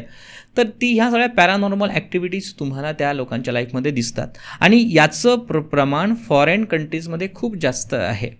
मी जेव्हा काउन्सिलिंग करतो तो फक्त भारतातलीच काउन्सिलिंग नाही होत, विदेशातून अनेक फोन येतात, अनेक लोकांशी बोलावं लागतं. तर तिथेही प्रमाण हेच आहे, तिथेही प्रमाण तिथे जास्त त्याचं आहे. आज तुम्ही स्वतः बघा की अल्कोहोलचं प्रमाण विदेशामध्ये किती वाढलेलं आहे, ड्रग्सचं प्रमाण किती वाढलेलं आहे. म्हणून माणूस स्वतःचं तत्त्व विसरून जाणं, फक्त प्रेतत्वाचं व्याख्या काय की त्याला मनुष्य स्वतःला न समजता त्या नशेमध्येच राहणं, हे सुद्धा एक प्रकारचं प्रेतत्व आहे ना. तर ह्या सगळ्या गोष्टी अशा काम करतात. ओके. त्यानंतर पुढचा कुठला प्रकार असतो? उच्चाटन करतात लोक, बऱ्याचशा प्रकारचं उच्चाटन. हा प्रयोग अशासाठी आहे की माणसाचं मन एकदम खिन्न झालं पाहिजे. ही तंत्रातील सगळ्यात नीच पातळी आहे. ठीक आहे.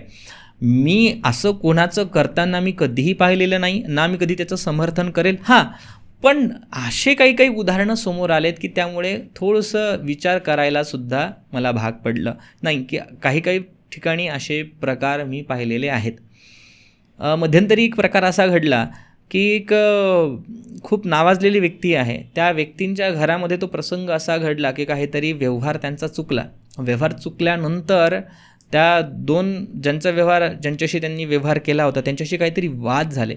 वाद झाल्यानंतर त्यांच्या जो काही त्यांच्या घरातला जो मुख्य मुलगा होता त्याच्यावरती ते उच्चाटन नावाचा प्रयोग करण्यात आला आणि ते केल्यानंतर त्या मुलाची अवस्था अत्यंत दयनीय झालेली.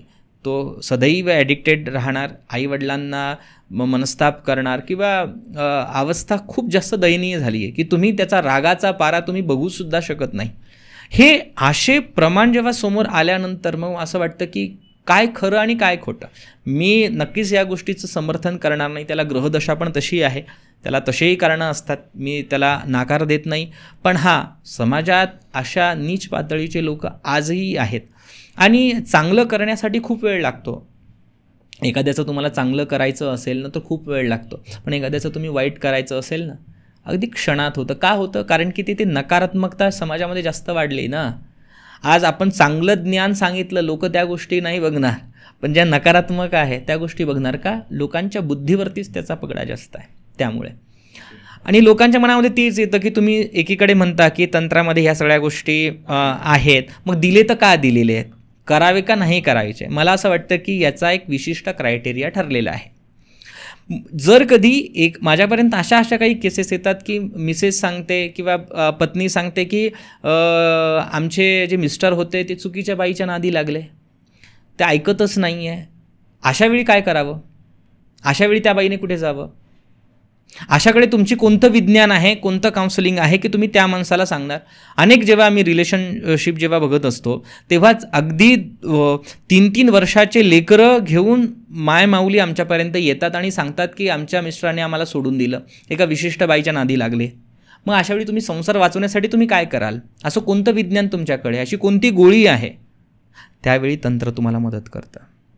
मग अशा वेळी तो विद्वेषण प्रयोग काम येतो की दोघांचे जे काही चुकीची व्यक्ती आहे त्याच्या फंद्यातून हे पडले पाहिजे, दूर झाले पाहिजे, दोघांनी एकमेकाचं तोंड पाहिलं नाही पाहिजे. आणि हे जे प्रयोग दिलेले आहेत हे सर्व काही प्रयोग नाथपंथातले आहे, शाबर प्रयोगातले आहे. तेव्हा सक्सेस होतील जेव्हा तुमचा पक्ष हा योग्य असेल. चुकीसाठी हे प्रयोग कधीच वापरल्या जात नाही. हेतू शुद्ध असला तरच हे प्रयोग काम करतील आणि तेव्हाच त्याच्या जीवनावरती त्याचा सकारात्मक परिणाम येईल.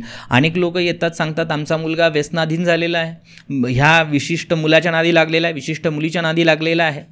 अशा काही मुंबईच्या घटना आम्ही पाहिल्यात की मुलगी अक्षरशः आता बोलू नये पण अगदी व्यसनाधीन झालेली मुलगी, चारित्र्यहीन मुलगी, आणि हा मुलगा तिच्याशिवाय जगत नाही, त्याला फक्त ती मुलगीच पाहिजे.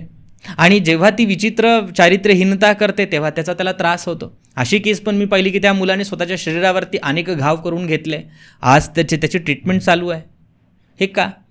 तो त्या मुलीच्या ॲडिक्ट झाला ना. मग अशावेळी तुम्ही काय करणार? शेवटी जेव्हा त्याला सायकोलॉजिस्टकडे गेलो तो मुलगा दिवसभर झोपेच्या गोळ्या देऊन त्याला झोपवावं लागलं. पण अशावेळी तंत्र काम केलं. ज्यावेळी काही प्रयोग करण्यात आले तेव्हा तो त्या चुकीच्या मुलीच्या प्रकारातून तो बाहेर आला. असं पण तंत्राची पॉझिटिव्ह बाजू आहे ना. तर हे ठरलेलं आहे की तुम्हाला ते कशासाठी करण्यात यावं, कसं करण्यात यावं यासाठी आहे. अनेक लोकांवरती उच्चाटन प्रयोग होतात, मारण प्रयोग होतात. मारण प्रयोग म्हणजे असे करतात की एक प्रकारची ती विधी असते, त्याला पुत्तल विधी म्हणतात. तो खूप घाण प्रकार आहे. अनेक लोक त्याला मानतील नाही मानतील, परंतु जे जसं आहे तसं आज मी बोलणार आहे. की यामध्ये काही लोक असे असतात की काही लोकांची हत्या झालेली असते, काही लोकांचा आत्मा ही म्हणजे अगदी प्रेत आत्मा त्यांना प्राप्त झालेली असते. मग हे लोक काय करतात, विशिष्ट मंत्राने त्या शक्तीचं आवाहन करून त्या माणसाच्या आयुष्यामध्ये त्याला पाठवण्यात येतं आणि ते लोक दिवसभर रडतच असतात. मी अनेक महिलांना जेव्हा पाहतो, मी जेव्हा त्यांचा ओरा क्लिअर डोळ्याने बघतो तेव्हा कळतं त्या सतत रडतच राहतात. तुम्ही त्यांना कितीही चांगलं सांगा, कितीही पूजा सांगा, काहीही सांगा, त्या रडतच असतात. त्यांना जीवनाप्रती त्यांची सकारात्मकता कधीही पॉझिटिव्ह दिसत नाही. एक काम करत असलं की तेच करत राहणार. मग ही जी काही बुद्धी आहे सतत त्याच विचारामध्ये ते लोक राहतात. मग हा मारण प्रयोग आहे. हे ती तशी बुद्धी आहे आणि इतक्या सहजासहजी ते कोणावरती होत नाही. क्वचित एखादी व्यक्ती असतो की त्याच्यावरती त्याचे परिणाम दिसून येतात आणि आल्यानंतर अशा वेळी ह्या सगळ्यांचा उपाय काय आहे तर भगवती महाकालिकेची उपासना, जी प्रेताचं सुद्धा खड्गाने तिचं नाश करू शकते अशी ती महाकाली ना. म्हणून आम्ही अशा वेळी त्यांना महाकाली दीक्षा दिली जाते, महाकालीचं मंदिराचं दर्शन सांगितलं जातं, काही प्रयोग दिले जातात आणि मोस्ट ऑफ जेही प्रयोग आहेत हे सगळं जगदंबिका महाकालीचे आहे. एकदार का तुम्ही जो काल को ही लील दे, जो काल को ही तार दे, वही काली आहे. मग तुम्ही जर कधी त्या आज इतकी नकारात्मकता तुमची जिथे तिथे तुम्ही सगळीकडे ते बघताय, तर तुम्ही जर कधी त्याच्या अधिष्ठात्री देवीचं जेव्हा तुम्ही स्मरण करता, तर हे असले जारण मारण उच्चाटन. जारण काय असतं? जारण राहिलं सिनेमा पण आला होता. हा एक ग्रामीण भागातला एक प्रकार आहे. आपल्या शरीरामध्ये बघा एक नाडी आहे, तिचं नाव आहे अथर्व नाडी. आपल्या शरीरामध्ये 72,000 नाड्या आहेत, योगशास्त्र म्हणतं, मी म्हणत नाही. तर अथर्व नावाची जी नाडी आहे ती नाडी प्रत्येक माणसाच्या शरीरावरती काम करते. ठीक आहे. मग हे जारण हा प्रयोग असा असतो, विशिष्ट वनस्पती त्याला वापरल्या जातात आणि त्या वनस्पती अशा असतात की त्या आपण हातामध्ये पण घेत नाही, त्या खूप अशुभ वनस्पती असतात आणि त्या व्यक्तीचं काही ना काहीतरी DNA सॅम्पल, जसं काही लाळ असेल, काही गोष्टी असेल, त्यावरती ते काहीतरी विशिष्ट प्रयोग करतात. काय करतात ते मला अजिबात माहिती नाही आणि मला ते मान्यही नाही. पण त्या लोकांची अवस्था अशी असते की थोडेसे ते मेंटली डिस्टर्ब होतात.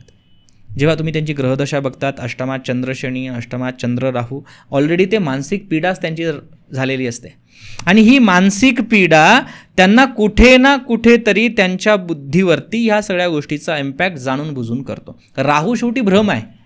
आता यामध्ये सत्यता किती असत्यता किती हा प्रत्येकाचा संशोधनात्मक भाग असेल, पण ऑलरेडी त्यांचं मन हे कमकुवत आहे आणि त्यानंतरच तुम्हाला त्या सगळ्या गोष्टी त्यांच्यासमोर आल्या, कोणी सांगितलं, तर तेच लोक तोच विषय रिपीट करत असतात. जारणमध्ये माणसाची अवस्था सतत हात धुणं, आणि सायकोलॉजी पण सांगते ना हा एक प्रकारचा आजार आहे. सतत हात धुतात, सतत एखादी गोष्ट डबल करत राहतात आणि त्यांची अवस्था.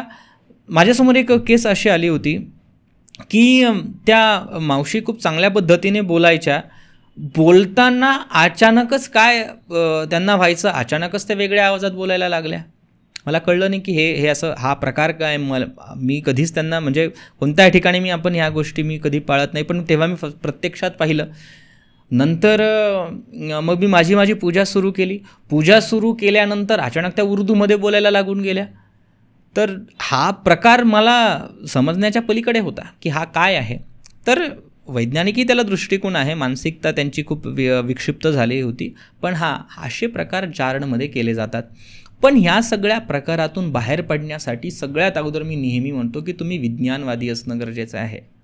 आज आम्ही तुमच्याशी बोलतो आहे आणि समाजामध्ये हे गुप्त षडयंत्र आहे. जेव्हा तुम्ही समाजाच्या एखाद्या चांगल्या टप्प्यावरती जाता, तो माणसातला द्वेष, कोणता ना कोणता तरी द्वेष कुठेतरी बाहेर पडतो. लोकांची बदनामी करणार, कोणाचं काही करणार, हे काय द्वेष आहे, माणसाची दुर्बुद्धी आहे.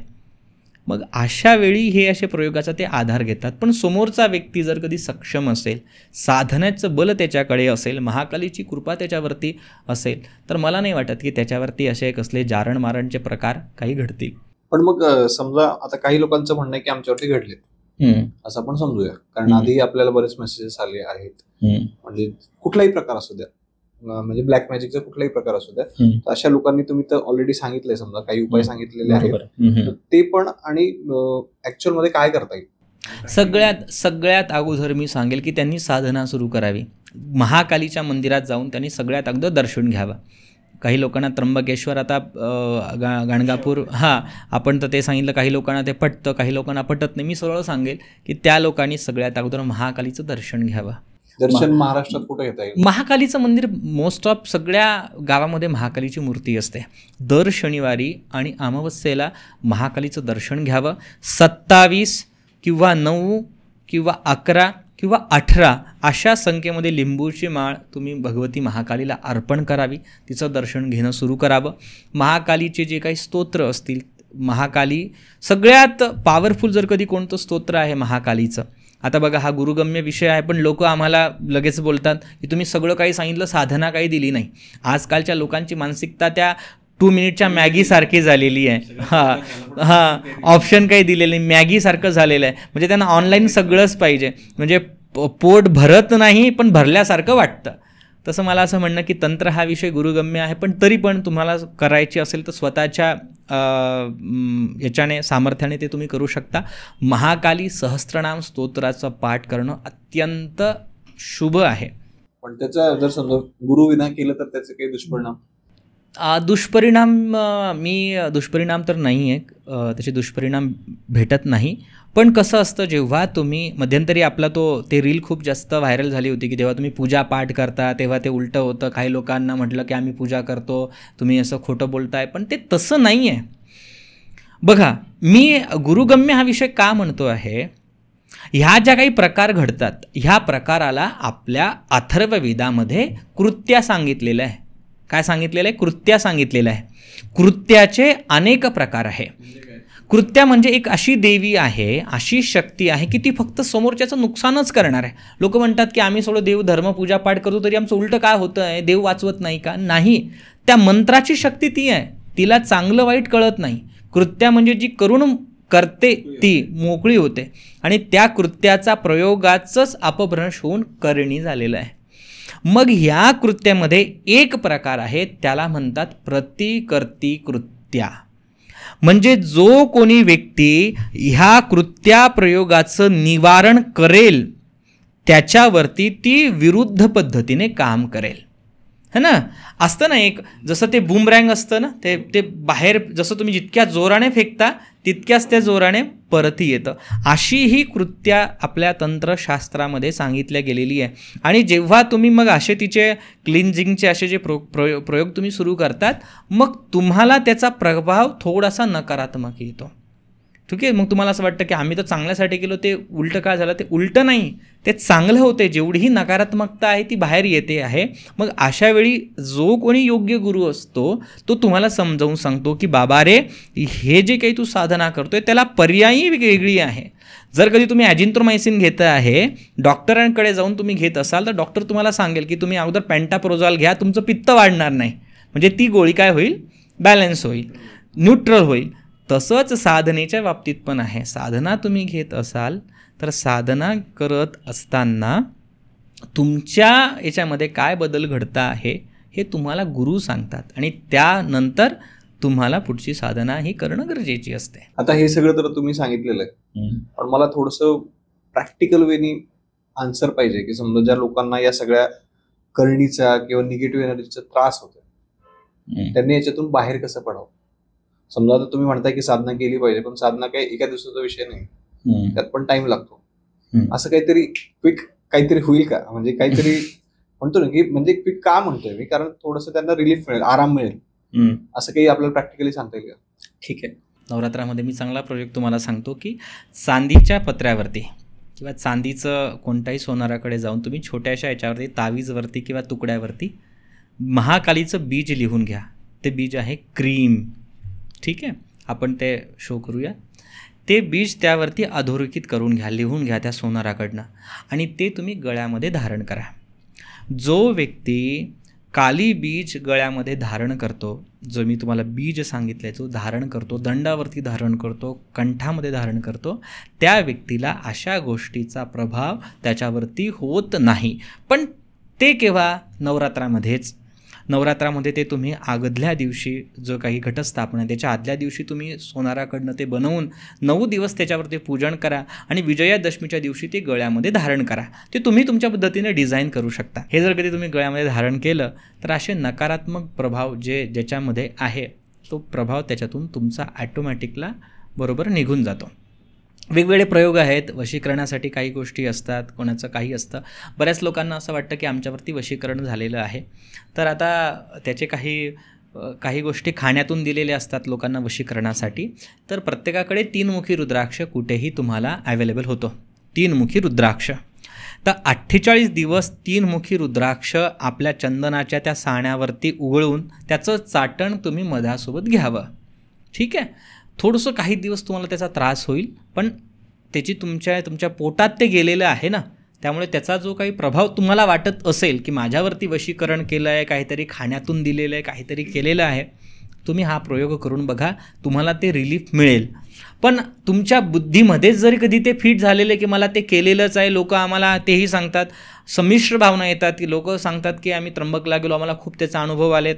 अनेक लोक म्हणतात आम्ही तो तिथेच राहतो, आम्हाला अजून काही झालं नाही. हे तुमच्या विचारामध्ये जर कधी ते घर करून राहत असेल तर ते गुरुजी काय करणार? सायकोलॉजिकल जर काही प्रॉब्लेम असेल हां, तर त्यात आपण काही नाही करू शकत. पण हां, हे तुम्ही गळ्यामध्ये धारण करा, त्यातून तुम्हाला खूप चांगला रिझल्ट भेटतो श्रद्धेने केलं तर. अन्यथा मी काय, कोणताही तांत्रिक आला आणि तुमच्या डोक्यामध्ये तेच भ्रम आहे, त्यात बाहेर कसं पडणार? आता मयुरजींची एक खासियत सांगतो मी तुम्हाला, की आता यांच्या जागी जर दुसरा एखादा व्यक्ती असता, तो म्हटला असता माझ्याकडेच एक ताबीज आहे, ते तुम्ही विकत घ्या, 1 लाख रुपये किंमत आहे. पण त्यांनी एकदम साध्या मनाने, सरळ मनाने तुम्हाला उपाय सांगितलेला आहे. तुम्ही तुमच्या पद्धतीने तो उपाय करू शकता. आणि म्हणूनच आपण परत परत पण त्यांना बोलवत असतो. म्हणजे यातून तुम्हाला त्यांचा एक शुद्ध हेतू तुम्हाला सगळ्यांना कळेल की आम्ही हे जे काही पॉडकास्ट करतोय ते प्रत्येकाच्या भल्यासाठी. याच्यामध्ये असं नाही की आम्हाला काही पैसा मिळतोय, आम्हाला काही पैसे कमवायचे आहेत. हा एक शुद्ध हेतू मला त्यांना जाणवला, म्हणून मी खरंच थँक्यू सो मच. म्हणजे जेवढी काही आपली श्रीमंत परिवार आहे आपला, त्या सगळ्या परिवाराच्या वतीने मी तुम्हाला खरंच थँक्यू सो मच म्हणतो. नाही, हे खूप खूप धन्यवाद. पण तंत्र हे खूप जास्त शुद्ध आहे, सात्विक आहे. हा व्यवसायाचा विषय होऊ शकत नाही, म्हणून मी काही मर्यादा पाळतो. आणि माझा लोकांनाही तेच म्हणणं आहे की तुम्ही स्वतः साधना करा. आता आणखी काही प्रश्न आहेत माझ्या मनात. जसं की आपण भगवती महाकालीवरती हा पॉडकास्ट चालू केला होता, तर आपण 1-2 प्रश्न आणखी घेऊया. साधनेचे म्हणा किंवा काय. तर सगळ्यात पहिले तुम्हाला हे सांगा की महाकाली आणि कामाख्या यांचं काही असं नातं वगैरे आहे का? खूप जवळचं नातं आहे. काली पुराणामध्ये कामाख्यालाच काली सांगितलेलं आहे. ते कालीचं स्वरूप आहे. देवी वेगळी नाही आहे. शिव आणि पार्वती म्हणजे महाकाल आणि महाकाली हेच 2 तत्व आहे. तिला कोणी कामाख्या म्हणतं, कोणी त्रिपुरा म्हणतं, कोणी भैरवी म्हणतं, कोणी छिन्नमस्ता म्हणतं, कोणी छिन्नमुंडा म्हणतं. तत्व ते एकच आहे. संबंध खूप जवळचा आहे आणि तो संबंध एकच आहे की तिला कामाख्याला कोणी त्रिपुरा नावाने पूजा करतं, कोणी तारा म्हणून पूजा करतं, तर कोणी काली म्हणून पूजा करतं. तिघी ते एकच आहेत. ओके. आणि कालभैरव? खूप सुंदर प्रश्न. काळभैरव, जोपर्यंत तुम्ही कालभैरवाची उपासना करत नाही तोपर्यंत तुम्हाला काली उपासनेचा अधिकार प्राप्त होत नाही. का? तुम्ही जर कधी कालीचं मुख्य रूप पाहिलं ना, काली साधकाचं एक लक्षण आहे. काली साधकाचं मुखाला अघोरमुख म्हटलेलं आहे. अघोरमुख म्हणजे तो कधीही सत्य बोलणार, तो अशुद्ध किंवा चुकीचं बोलणार नाही. कालीस उपासक केव्हाही असत्याच्या बाजूने राहणार नाही, तो केव्हाही सत्यच बोलणार. आणि काली उपासनेमध्ये जर कधी देवीचं तांत्रिक स्वरूप पाहिलं तर देवीच्या कानामध्ये जे कुंडल आहे, ते कुंडल कसले तुम्हाला माहिती आहे का? देवीच्या कानामध्ये लहान मुलं लटकलेले आहे. लहान शिशूलाच तिने कुंडल गळ्यामध्ये धारण केलेलं आहे. हे काय आहे? जोपर्यंत तुम्ही देवीला खोटं नाटं पसंत नाही, तुम्ही चुकीचे धंदे करतायत, तुम्ही चुकीचे कामं करतायत आणि कालीचं नाव घेतायत, काली अशा लोकांना प्रसन्न होत नाही. तुम्ही सत्याच्या बाजूने असाल, तुमच्यामध्ये तो बालभाव असेल, तुमच्यामध्ये तो शिशुभाव असेल, शुद्ध भाव, शिशूचं बोलणं ऐकते ना देवी. आणि काली जेव्हा तुमच्या जीवनामध्ये काली येते, आम्ही नेहमी म्हणतो की काली तुम्हाला सगळ्यात अगोदर अनाथ करते. तुम्ही सगळ्या जीवनातून, सगळ्या टप्प्यामध्ये ज्यावेळी तुम्ही तुमच्या आयुष्यामध्ये अशा टप्प्यामध्ये पोहोचता की त्या अवस्थेमध्ये तुम्हाला कुणाचाही रस्ता दिसत नाही. आणि एक लहान बालक जेव्हा आपल्या ह्या संपूर्ण संसारामध्ये, जेव्हा जत्रेमध्ये लहान बाल हरवतं, जेव्हा तो आई आई म्हणून तिला हाक मारतो, तेव्हा ती पळत येते. कारण की तिला अन्य कोणाचे आवाज ऐकू येत नाही, तिला फक्त त्या बालकाचा आवाज ऐकू येतो. आणि काली ही अशीच आहे. काली तुम्हाला प्रचंड ज्ञान देते, तुम्हाला ध्यानाच्या परम अवस्थेमध्ये घेऊन जाते, ती तुमच्या पाठीमध्ये सतत उभी राहते. आज आपण जो पॉडकास्ट याच्यासाठी करतोय की जे तत्व लोकांना कळलं पाहिजे, समजलं पाहिजे, ज्या स्वरूपामध्ये लोकांसमोर ते स्वरूप आलं पाहिजे, त्या स्वरूपाला लोक विचित्र पद्धतीने करतात. महाकालीचे जर कधी तुम्ही साधना करत आहात तर तुमच्यामध्ये तो बालभाव आला पाहिजे. तुम्ही तिला आई म्हणून हाक मारली पाहिजे. तुमच्यामध्ये तो भावच उत्पन्न नाही झाला आणि तुम्ही फक्त काळे कपडे वस्त्र घालून फक्त तुम्ही कालीच्या मूर्त्या ठेवून तुम्हाला ती कशी प्रगट होईल? म्हणून तुमच्यामध्ये तो बालभाव येणं गरजेचं आहे, म्हणून तो भैरव उपासना आहे. जेव्हा तुम्ही स्वतः लहान म्हणून तिला फक्त आई म्हणून जेव्हा तुम्ही स्वीकारता, जेव्हा तुम्ही आई म्हणून तिला हाक मारता, ती तुम्हाला जवळ घेते. तिला दोनच भाव आहे तिच्यामध्ये. एक आहे क्रोध. जेव्हा ती समोर येईल तेव्हा समोर तिचा पती जरी असला तरी ती तिच्याकडून कंट्रोल नाही झालेली आहे, क्रोध आहे ना. आणि एक आहे वात्सल्य. जेव्हा ती त्या वात्सल्यामध्ये येणार, त्रिखंडाचं राज्यही त्याला ती प्रदान करून देईल. तिच्याकडे वात्सल्य आणि क्रोध हे दोनच गुण आहे.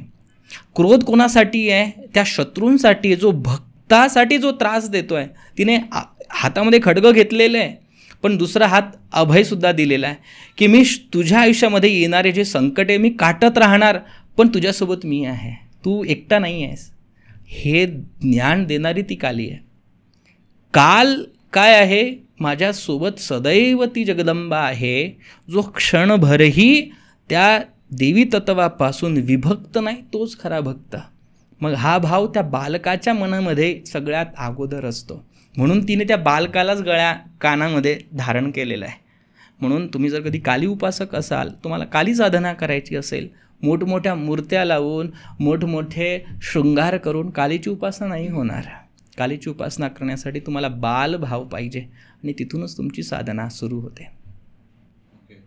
तर आणखी एक शेवटचा मेसेज जर तुम्हाला काही द्यायचा असेल, समजा की जसं आपला एक कार्यक्रम आपण सगळ्यांसाठी आयोजित करणार आहोत अहिल्यानगरसाठी, त्याबद्दल काय सांगाल? बघा, बरेच लोक माझ्याशी कॉन्टॅक्ट करतात, समस्या सांगत असतात. तर प्रत्येकाला जर कधी आपण ठरवलं तर प्रत्येकाच्या वेगवेगळ्या पूजापाठ करून आपण व्यवसाय करू शकतो. तो हा भाग वेगळा आहे. पण तंत्रातील असे काही प्रयोग आहेत की ते करणे, त्याची सामर्थ्यता आपल्याला बघणं खूप गरजेचं आहे. श्री पीतांबरा बगलामुखी शक्तिपीठम याची जी अहिल्यानगर याची जी संरचना ह्याच्यासाठी झाली आहे की तंत्रातील शुद्ध विज्ञान, शुद्ध ज्ञान लोकांपर्यंत पोहोचावं. आणि आपल्या पीठस्थ देवतांपैकी कालभैरव हे मुख्य देव आपलं संरक्षण पीठाचं दैवत आहे, पीठस्थ देवता आहे. आणि सर्वात महत्त्वाचा उत्सव कालभैरव जयंतीचा असतो. तर कालभैरव जयंतीच्या दिवशी म्हणजे 12 नोव्हेंबरच्या दिवशी आपण भैरवचंडी महायज्ञाचं आयोजन केलेलं आहे. हा यज्ञ प्रचंड पॉवरफुल असणार आहे. ज्याची जी इच्छा, ती सर्व इच्छा ह्या तुमची पूर्ण व्हावी म्हणून हा सात्विक प्रयत्न असणार आहे. तर या यज्ञामध्ये प्रत्येकाने सहभागी व्हायचं आहे. आणि मध्यरात्री 12 वाजेला कालभैरवांचा जन्मोत्सव एक वेगळ्या पद्धतीने साजरा केला जातो. वेगवेगळ्या मंत्रांचं हवन त्या ठिकाणी होतं. वेगवेगळे प्रयोग, रुद्र होम असेल, भैरव होम असेल, वेगवेगळे होम त्या ठिकाणी केले जातात. अष्टभैरवांचं हवन आणि दुर्गा सप्तशतीतील महान मंत्राला वेगवेगळ्या तंत्रोक्त मंत्राचं संपुटित करून त्याचं हवन आपण ह्या वेळेला करणार आहोत. त्यामुळे सर्वांना मी विनंती करतो की तुमच्या आयुष्यामध्ये काय जी अडचण असेल त्याच्यासाठी तुम्ही नक्की ह्या पीठामध्ये आलं पाहिजे, ह्या साधनेचा तुम्ही लाभ घेतला पाहिजे. आणि चंडी उपासना जेव्हा तुम्ही सामूहिकरित्या करता त्यावेळी तुमचं जीवनातील समस्या ह्या खूप लवकर दूर होतात. म्हणून ह्या साधनेचा प्रत्येकाने लाभ घ्यावा. नाही तर कमीत कमी ती ऊर्जा प्रत्येकानं अनुभवावी की खरं तंत्र काय आहे, खरी ऊर्जा काय आहे. यासाठीच आपण हे कार्यक्रम सतत करत असतो की लोकांपर्यंत तंत्र आणि त्याच्या साधना, होम हवन हे लोकांपर्यंत पोहोचावं. म्हणून ह्या कार्यक्रमाला प्रत्येकाने यावं. येस, आणि त्याचे जे काही डिटेल्स असतील ते आपण डिस्क्रिप्शनमध्ये आणि कमेंट बॉक्समध्ये पिन करून टाकू. नक्की, म्हणजे लोकांना समजायला आणि पुढच्या गोष्टी ज्या असतील त्या. बरोबर, नक्कीच. आणि हे जे काही काम चालतं हे मयुरेश गुरुजींमुळे नाही चालत, हे संपूर्ण ट्रस्टद्वारे चालतं. फाउंडेशन आहे तेच हे काम करतं. रजिस्ट्रेशन वगैरे पूर्ण ट्रस्ट जे आहे तेच हे सांभाळतं. आणि याचं जे काही सगळा जो खर्च असेल, ज्या काही सगळ्या गोष्टी असेल हे ट्रस्ट सांभाळतं. फक्त आम्ही त्या ट्रस्टचे एक प्रतिनिधीमध्ये आहे म्हणून सेवेकरी आहोत, म्हणून इथपर्यंत आलेलो आहोत. येस, तर thank you so much once again. नेहमी तुमच्याशी गप्पा मारताना मलाही खूप मजा येते. कारण या सगळ्या ज्या काही गोष्टी आहेत ना त्या बऱ्याच लोकांच्या मनात असतात आणि त्यांचं प्रतिनिधित्व एक करायचा मला चान्स मिळतो. आणि तुम्ही खूप खुल्या पद्धतीने, म्हणजे कुठलीही गोष्ट अशी मनात न लपवता सगळ्यांच्या भल्यासाठी सगळ्या काही गोष्टी तुम्ही दरवेळेस सांगत असतात. म्हणून खरंच मनापासून थँक्यू. खूप खूप धन्यवाद. आणि सगळ्यांना नम्र विनंती करतो, बघा शास्त्र मला जेवढं कळालं तेवढं मी माझ्या बुद्धीने जेवढं समजलं तेवढं सांगण्याचा प्रयत्न करतो. जर कधी कुणाला काही वेगळं वाटलं असेल तर तो शास्त्राचा दोष नाही, तो माझ्या बुद्धीचा दोष असतो. तो त्या अनुषंगाने मला क्षमस्व, मला माफ करायचं आणि मूळ शास्त्र समजून घ्या, मूळ तत्त्व समजून घ्या, बाकी तर सब कुछ चलता रहेगा. तर मंडळी, जर तुम्ही अजूनही हा पॉडकास्ट पाहत असाल तर ऑब्व्हियसली हा व्हिडिओ तुम्हाला आवडलेला आहे, म्हणून आत्ताच या व्हिडिओला लाईक करा आणि जे काही तुमच्या जवळचे व्यक्ती असतील ज्यांना कुणालाही कुठल्याही निगेटिव्ह एनर्जीचा त्रास होत असेल त्या प्रत्येकासोबत हा व्हिडिओ नक्की शेअर करा. आणि जसं मयुरीजींनी सांगितलंय की येत्या 12 नोव्हेंबरला चंडी हवनाचं आयोजन केलेलं आहे श्री पितांबरा बगलामुखी शक्तीपीठम अहिल्यानगर येथे. तर मी स्वतः येणार आहे, माझ्या घरच्या कार्यक्रमासारखं मी तिथं उपस्थित राहणार आहे. तर आपण आपला जो श्रीमंत परिवार आहे त्या प्रत्येकाने यामध्ये सहभागी व्हायचं आहे. आणि अहिल्यानगरला मला भेटायचं आहे, मला नक्की सांगायचं आहे की हा व्हिडिओ पाहिल्यानंतर तुम्ही तिथे आलेला आहात. आणि श्रीमंत परिवार जो आहे आपला, त्यांच्याकडून मला जे काही प्रेम मिळालेलं आहे त्यासाठी खरंच मनापासून थँक्यू. आपण पुन्हा एकदा भेटूया एका नवीन ऊर्जेसोबत.